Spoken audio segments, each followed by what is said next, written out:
इंस्टाग्रामवर 38,000 फॉलोअर आणि महिन्याची इन्कम तब्बल 40,000. फक्त एका वर्षामध्ये जालना जिल्ह्यामध्ये सर्वात जास्त ट्रेंडिंगला चेहरा असलेला तो म्हणजे.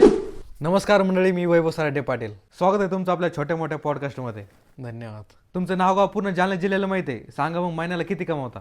तर सर्वात महत्त्वाची गोष्ट म्हणजे जर तुम्ही पैसा पाहून या क्षेत्रात येत असाल तर येऊ नका. तुम्हाला जर आवड असेल तरच या क्षेत्रामध्ये या. माझी महिन्याची इन्कम जास्त नाही, पण माझा फिरण्याचा, खाण्याचा, राहण्याचा पूर्ण खर्च निघतो आणि घरून एकही रुपया घेत नाही मी. पुढचा प्रश्न असा आहे की सध्या जालना जिल्ह्यामध्ये खूप सारे पेजेस, खूप सारे क्रिएटर कॉम्पिटिशनमध्ये येत आहे. काही कमी पैशामध्ये प्रमोशन करत आहे तर काही फ्रीमध्ये प्रमोशन करत आहे. यावर तुमचं म्हणणं काय? तर यामध्ये कॉम्पिटिशन वगैरे असं काही नाही. सोशल मीडिया आहे, पब्लिक प्लॅटफॉर्म आहे, कोणी काही करू शकतं. सर्वांनी प्रमोशनचे पैसे खूप कमी केले. आतापर्यंत तुम्ही एकही रुपया कमी केला नाही, त्याचं कारण काय? सर्वात महत्त्वाची गोष्ट म्हणजे मी एक कॉन्टेंट क्रिएटर आहे, एक ब्लॉगर आहे मी.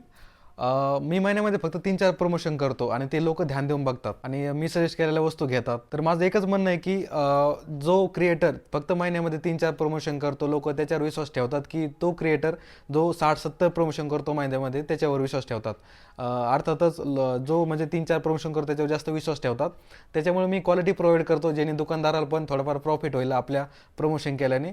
तुम्हाला देखील बेटिंग ॲपचे प्रमोशन येत असेल तर तुम्ही करत का नाही?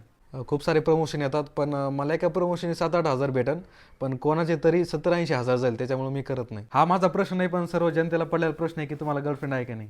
तर याचं उत्तर मी पार्ट 2 मध्ये देईल. त्यासाठी पार्ट 2 कमेंट करा.